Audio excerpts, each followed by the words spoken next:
ჩვენ დღეს გამოვფინეთ ზოგიერთი გვარი ქართველი ქალი, რომელიც 10,000-ობით ჰექტარს ფლობს, აჭარიდან დაწყებული აქამდე, მის უკან არაბები არიან, ამ გზით გაყიდულია 70% ქვეყნის ტერიტორიისა. ხას უსვა.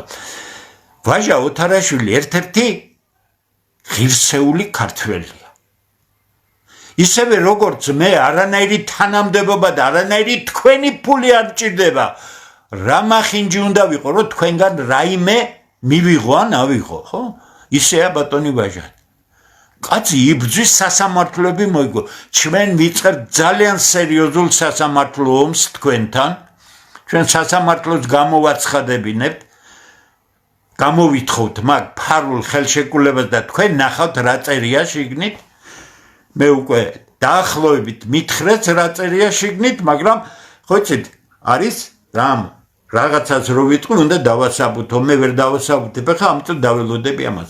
არ გქონდეთ იმედი, რომ სანამ ჩვენ სასამართლო წესით ამას მივიღებთ, თქვენ მშენებლობას დაიწყებთ. აი მაშინ კი ნახდათ შეგიყრით, რაც იქნება საღი საქართველოში ყველას. ამიტომ კარგის წინააღმდეგ წახვიდე, ეს არის შენი ქვეყნის იგივე ღალატია და შეურაცხყოფა. როგორ კარგს აკეთებს ყობახიძის მთავრობა და მე გამოვიდე და თქვა ცუდია? რატო არ დაიტოვეთ საკონტროლო პაკეტი? თუ ის ინვესტორია, ფულის სტომარაა, არანორმალური, რა 67% რომ მიეცით რა 59% არ დაგთანხმებოდა, ცოტა ფული იქნებოდა? არ დაგთანხმებოდა, ესე იგი არ არის ინვესტიცია. ღარიბმა სამოქალაქო გავლილმა ტაჯიკეთმა 18 მილიარდიანი ინვესტიცია არ შეუშვა თავის ქვეყანაში. ჩინეთმა ეს პიროვნება არ შეუშვა ჩინეთში.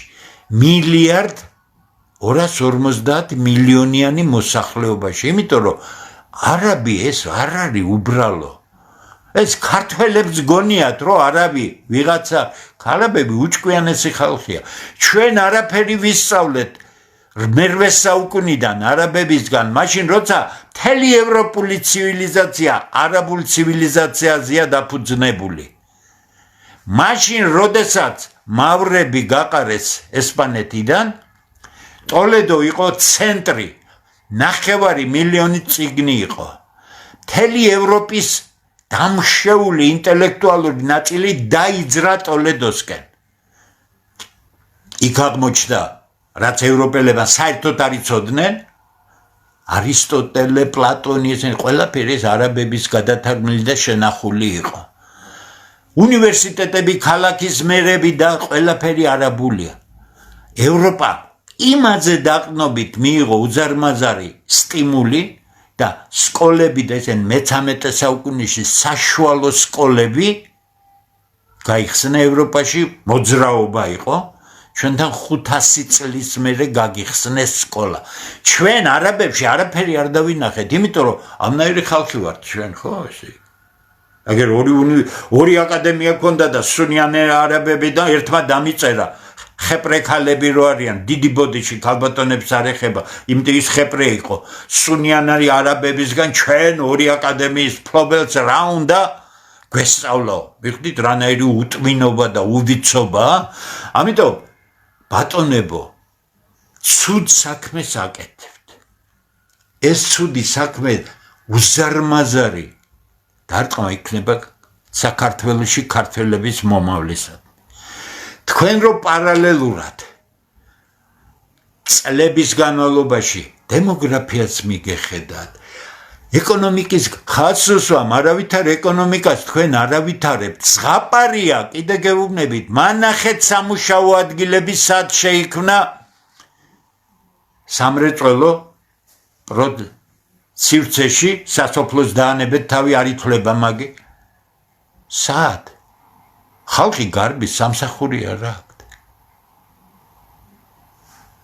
თქვენ რომ გონიერი პოლიტიკა ხას უსვამ, მე თვითონ ვიყავი ერთ-ერთი ძალიან სერიოზული ხელშემწყობი პროექტისა, რომელიც დიდი პროექტი იყო ჩამოვიყვანეთ ამერიკელებიც და ყველანი მაგრამ ის იყო წილობრივი კერძო პროექტი სადაც წილობრივი იყო სხვისი მარტო მოგების წილი და არაფერი რაც დარჩებოდა მისი არ იქნებოდა წილში იქნებოდა მაგრამ გადამწყვეტი არ იქნებოდა გაგიკეთებინათ ასე 51% საქართველოს თავრობას წილი 59% არაბს წყვეტს ყველაფერს საქართველოს თავრობა ნახეთ თქვენ რა გინდათ იქ რო აშენდება ვილები აი ნახეთ თბილისის შემოგარენი აგერ სულ ახლო ტერიტორია თბილისთან იქ უამრავი არის გამოკრული ქონდა ყველაფერი რაც სახლები შენდება თითო სული ოჯახი არის 8-12 სული არა 8-12 სულიანი ოჯახი რო აქ დაეფუძნება 10 წლის მერე რამდენი იქნებიან შენ რამდენი იქნები შენი ოჯახი 3-4 კაციანი ოჯახი დღეს რამდენი იქნები 10-12 წლის მერე გაქცეული იქნება ხო ხალი გარბის ქვეყნიდან იმიტომ ის გახდა მარჩენალი ხო და ხალი თუ გავიდა საიდან გააჩენთ ბოშებს მითხარით ერთი საიდან შეივსება ის უსაშველო დანაკლისი ამიტომ ერთი რამეა ყველა საქართველოს მიმართავთ დღევანდელმა დღე მაჩვენა რომ არც გაჩვენებენ რა არის დემაგოგიაში გახვიეს პროექტი დამალულია პროექტი ხასუსამ საჯაროდ მოვიხდით თქვენთან ბოდიშ მაჩვენეთ პროექტი დამიჯინეთ თქვენ რო საუკეთესო სპეციალისტი გონიათ გავარჩიოთ ის პროექტი კიდე გეუბნებით თქვენ ფინანსებში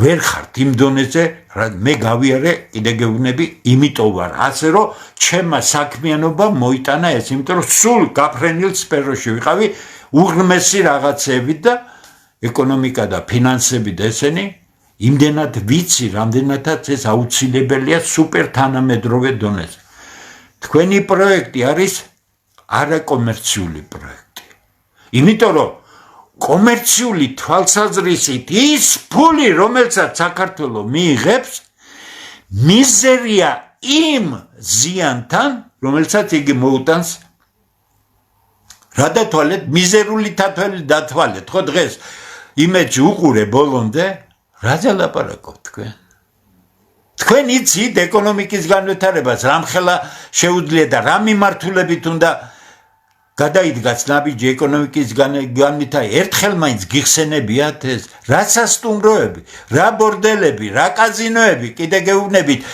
კიდე გეუბნებით ვიღაცა არა ყავთ ახლო ეკონომისტი ცოდნე იქნე მოიწვიოთ ვინმე საჯაროდ ტელევიზიის ღია ეთერში დავჯდები იმ საუკეთესო სპეციალისტთან ერთან და მოდი გავშიფროთ დამალული გაქვს პროექტი იმიტომ რომ უსაშველოდ ცუდი რამე წერი აბა ყაირამის დამალვა როგორ შეიძლება ყაირამეს რა გონდა და თუ ჩვენ ბედნიერება რო არ გაგვისკდეს გული რომ რა ბედნიერები გავხდებით მალე მე იმ სეთურიძე ბრბოს მიმართავ მე ქართულ ხალხს არ ვაყენებ პირიქით ქართული ხალხის გვერდითა ვარ და მე ვარ ერთ-ერთი ქართველი რომელიც მე ვაყენებ იმ მარგინალურ ჯგუფს რომელსაც ბელადომანიისგან გონება აქვს წართმეული და თავისი ოჯახი არ ეღნაღლება თავისი შვილების მომავალი არ ეღნაღლება ბელადი ენაღლება და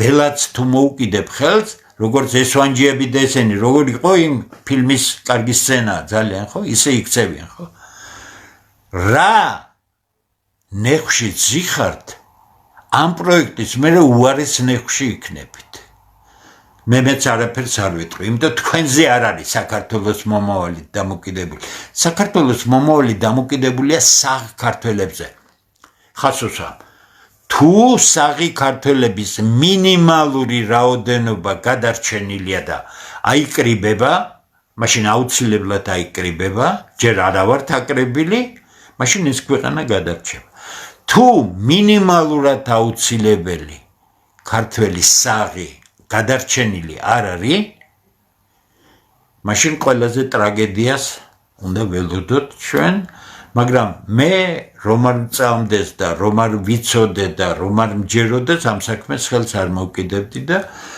როცა ერთი-ორჯერ გავბრაზდი, თქვი, ვიყიდი ჰამაკს ხაშოვში, მანამაინც ხაშოვში, წავიხე ფლორიდაში და ორ პალმაზე გავაკრავ და ცხოვრების ბოლომდე და ყოველდღე ჩემს სასწაულ შვილიშვილს უყურებ და ვერ ვიქნები, იმიტომ რომ მე ამ ქვეყნის შვილი ვარ, ყველაფერი ეს ჩემია,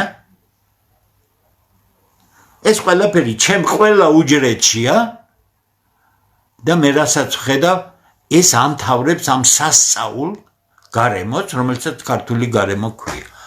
დიდი მადლობა ყურადღებისთვის, სხვა თემებს არ შევეხები დღეს, იმიტომ რომ არ არის განსახილველი ამ თემასთან, თუმცა გეტყვით ერთ რაიმეს, რომელიც საქართველოში ნაკლებად არის ცნობილი. შეერთებულმა შტატებმა დაბლოკა რუსეთის წინააღმდეგ მეორე ფრონტის გახსნა. ეს ფრონტი უნდა გახსნილიყო პირველ რიგში მოლდოვა, იმიტომ ყავთ ის ქალი იქ მარიონეტი მოყვანილი. მაგრამ ევროპელს, აი ამ რევანშისტებს, ამ ფაშისტების შთამომავლებს უნდათ რომ ამერიკელები ჩაეთრიათ. ხომ მიიღეთ ინფორმაცია პერიოდულად, რომ ამერიკელებს გაყავდათ რუმინეთიდან იმიდან გაიყვანეს ჯარები. დიდი ნაწილი, რატო გაიყვანეს, იცით? ამერიკელებმა არ მისცეს საშუალება მათი ჩათრევისა.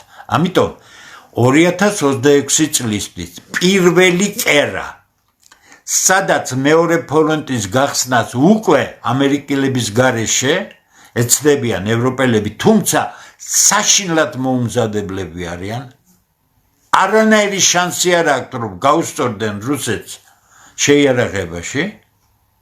მე გეუბნებით ჩემს ანალიზად და რასაც ვაკვირდები საუკეთესო სუპერ ანალიტიკოსებს ამერიკელებისა. მაგრამ ნახეთ, გონებამ გამრუდება იცის. ვერც ერთი ქვეყანა ვერ გადადგამს რუსების წინააღმდეგ ომს, იმიტომ რომ განადგურდება და აღმოჩნდა ერთი ქვეყანა, რომელიც ემზადება რუსეთთან ომისთვის, ეს არის ფინეთი.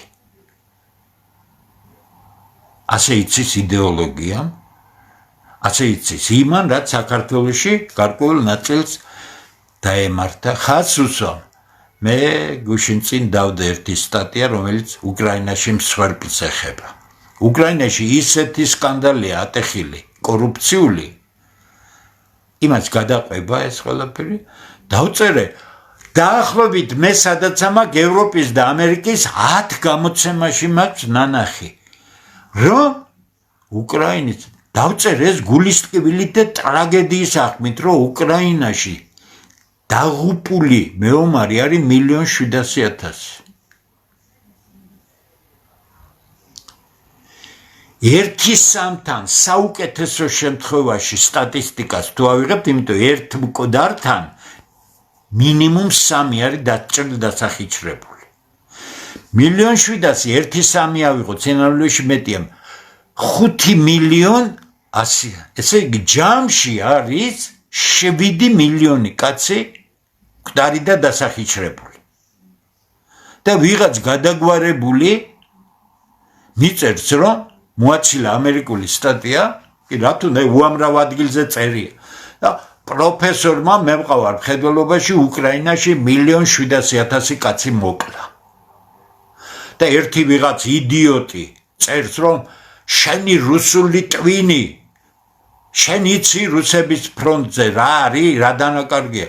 შეუტვინო, შეუვიცო, მთელ მსოფლიოში დევს მონაცემები. დაწერეს ამერიკელებმა 170-დან 220,000 კაცამდე არის მკვდარი რუსი ჯარისკაცი. თქვენ რა გონიათ, ეს ცოტაა? წერდნენ ადრე 1-10-დან დაახლოებით, 1-8-დან. რუსები წავლენ ყველანაირ მსხვერპლზე და ამ შემთხვევაში მათ აქვს გაცხადებული, ეს არის მათი არსებობის ბრძოლა. მოგწონს, არ მოგწონს, რუსეთი გვინდა, არ გვინდა, რა მნიშვნელობა, მე აღწერ მოცემულობას რა არის. დეგრადირებულ ევროპაში რომ გინდა. ეხლა სხვა პლასტ მივადგეთ, მე შემდეგ გადაცემას გავაკეთებ ფუნდამენტალურ ფასეულობებზე, რომელი კულტურები და სახელმწიფოები გადარჩებიან. პირდაპირ გეტყვით, მე დასავლურ კულტურაში გავიზარდე 4 წლიდან, რუსული კულტურა შესანიშნავად ვიცი, ორივე ფანტასტიკური, კლასიკური, რუსული დარჩა ისევ. ყველაზე დიდი საფრთხე, რასაც ევროპა ხედავს რუსეთში, არის ის კულტურული ბირთვი, რომელიც მათ დაკარგეს, უმძლავრესმა დასავლურმა კულტურამ, ქრისტიანულმა კულტურამ დაკარგა ის, რაც მისი ძალა იყო და რაზე გადავიდნენ კურტმოძქნებაზე და LGBT-ო და ესენიო, ხო? ამის გამოა ისინი დამარცხებული და ჩვენი გონება დამთხეული საცოდავი საგარეო საქმეთა მინისტრი სადმე, აი ევროპაში მსვლა არ გაგვიჭ, რა გინდათ ეხლა, მანდა მაინც კისრიც მოტეხა გინდათ? შენი ქვეყანა რო განავითარო და დაელოდო უკეთეს დროს არ შეიძლება ეს? თუ არაბები მოიყვანეთ ეხლა ხო და არაბები განავითარებენ ამ ქვეყანას, ყველაფერი თავდაყირა ამ ქვეყანაში. მე უკან არ დავიხარ. მე არაფერი არ მინდა. ყველგან დავჯდები. ბოდიშს მოგიხდით ყველას, კობახიძესაც ყველას, თუ ერთი შეცდომა მექნება დაშვებული. ფიცავ არაფერი მე თქვენგან უფრო ადრე მოვიკლავ თავს, ვიდრე თქვენგან რაიმეს ავიღებ და ან რაიმე შეთავაზებას მივიღებ. მე ეს ქვეყანა მინდა, ეს ჩემი ქვეყანა არის. და თქვენი ქვეყანა არ არის ეს. აი მე ვისაუბრებ კულტურის ძალაზე, ფუნდამენტზე ერის არსებობისა, მე ვისაუბრებ იმ საყრდენებზე, რომლის გარეშეც საქართველო განადგურებულია. ისევე როგორც ნებისმიერი სხვა. ამიტომ მე ახლა თემა ფაქტიურად მოხაზე, რა არის ყველაზე დიდი გასაგებია რაკეტები კატასტროფა ევროპისთვის. რაკეტების არ ეშინიათ ის. მათ იციან, რომ იმდენად მოინგრენ, კიდე გეუბნებით. ინგლისური პრესა ნახეთ. გადაგვარების პირას არიან. მსოფლიოს 4/5 საქართველო არასდროს არ ყოფილა ასე ძლიერი, კაცო 4/5 მსოფლიოსი კაცობრიობის ისტორიაში არც ერთი იმპერია არ ყოფილა ასე და დღეს ჩალმიანი ქალი ყავთ შინაგან საქმეთა მინისტრი. და ასე შემდეგ იქ დაქცეულია ყველაფერი, იქ დაქცეულია ყველაფერი. ევროპა კიდევ უფრო უარესია. სად მიდიხართ? ევროპაში მიდიხართ? იქნებ გამოასწორონ ევროპელებმა და მოიცა შენი ქვეყანას მოუარეთ. არაბი მოუვლის საქართველოს, თქვენ არაფრის მაგნისები მოყავთ არაბი, რომ არაბმა მოუარეს საქართველოს. არაბი ამ საქართველოს მოუვლის, ფანტასტიკურად მოუვლის, მაგრამ ეს ქართველებისთვის არ იქნება. დიდი მადლობა. ძალიან გთხოვთ, იმიტომ რომ შვიდად ამ თემაზე მე არა ვარ აღელვებული. მე ამას ვლაპარაკობ ამ ტონალობაში მხოლოდ იმიტომ, რომ ამაზე შვიდად საუბარი არ შეიძლება. მე არა ვარ ნერვებმოშლილი ან ნერვებს რო ავყვე კაცი, არა, მე გავიარე ჯოჯოხეთი და დღეს ვარ ფეხზე. მზად ვარ კიდე ღმერთის წყალობით, კიდე მაგრად ვიქნები დიდხანს, მხოლოდ ამ საქმეს ვემსახურები, ჩემ წიგნებს წერ და ამ სამსახურში მე არ დავიხევ უკან, იმიტომ რომ არ არსებობს რაიმე, რომ სხვამ გამყოფოს უკეთესად კაცობრიობის ისტორიაში. არ ყოფილა ერთი შემთხვევაც კი, ვიღაც მოსულიყოს თავისი ფული დაეგოს რაიმე და შენ კარგი ცხოვრების პირობები ქონოდეთ და შენი ქვეყანა, შენი სახელმწიფო, შენი ხალხი განვითარებულიყო. ანბანურ რამეს ვამბობ. ამის წინააღმდეგ საუბრობს დღევანდელი ხელისუფლება. ამის წინააღმდეგ მე მოусმინე ახალგაზრდა კაცს ბატონ კობახიძეს. ხას უსვამ. სადაც გინდა დამიჯნეთ, საჯაროდ მოგიხდით ბოდიშ თუ რაიმე, რომელსაც მე ვლაპარაკობ, სწორი არ არის. თუ გაბედავთ იმას, რომ ჩემთან ერთად დაჯდეთ სადმე სასაუბროთ, თორემ ნუ გონია თქვენ პრემიერ-მინისტრი იქნებით სულ. სად არის ყოფილი მინისტრი? დაიჭირეთ, ხო? იჭერთ, ხო? იგერ გაგექცათ, ეგ რაღაცა საქმე წამოიწყო, ხო? კი, მაგრამ პრემიერ-მინისტრად რო ნიშნავდი, ბატონო ბიძინა, 9-ჯერ ბატონო. არ იცოდი რა ნაგავს ნიშნავდი? რამდენი შეცდომაში შედი? 1, 2, 3, 4 სად ხდება? ესე იგი ეს პოლიტიკა, ხო? რატო დასდევ მაშინ ამას? რატო იჭერ ფულს ართმევი? 7 მილიონი კაც სახში რო ექნება. თქვენ რაზე ლაპარაკობთ? და რაც ედავებით ბიზნესი ქონდაო? ვაი დედასა. ესე იგი ის ტურიზმი რო უნდა გააბრუოთ და ახლა განახლებაზე იწყება. ხო, რა განახლებაზე იწყება? საუბარი ერთმანეთს დაერიეთ და ფულს ართმევთ და სულთან შეწერებს აკეთებთ, ხო? ამიტომ მზად ვარ, კიდე გეუბნებით. მე ღრმად წავს, რომ ქართველები ამ ქვეყანას შეინარჩუნებენ. ყველას მოგმართავთ.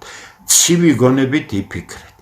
აქ რო ფაქტი მოხდება, არაფერი არ შეიძლება.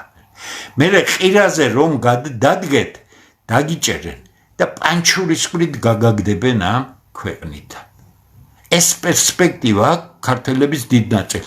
დანარჩენი იქ დაბალი ხარისხის 300,000 კაცი ჭირდებათ. აბა ხა არაბები, შეძლებული არაბები რა იმას გააკეთებენ, რომ ქუჩები დაგავონ და ნაგავი და სასტუმროებში იმუშაონ და რესტორნებში იმუშაონ და ბორდელებში მოგემსახურონ, სად იქნები შენ? არ გიშვებენ, ხო გედა 40 ბორდელია თბილისის ცენტრის ირგვლივ. ქართველებს არ უშვებენ შიგნით.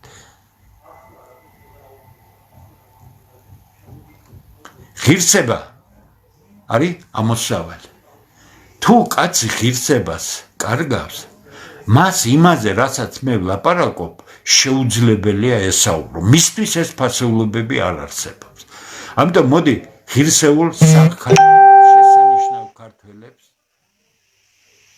ხნეობას გისურვებ, ძალიან ყურადღებით, ყოველგვარი ემოციის გარეშე იფიქრეთ, ეს ქვეყანა დასაცავია. დიდი მადლობა ყურადღებისთვის, ჩემი პასუხისმგებლობა თქვენს წინაშე არის უზარმაზარი. დაგემშვიდობებით ახლა.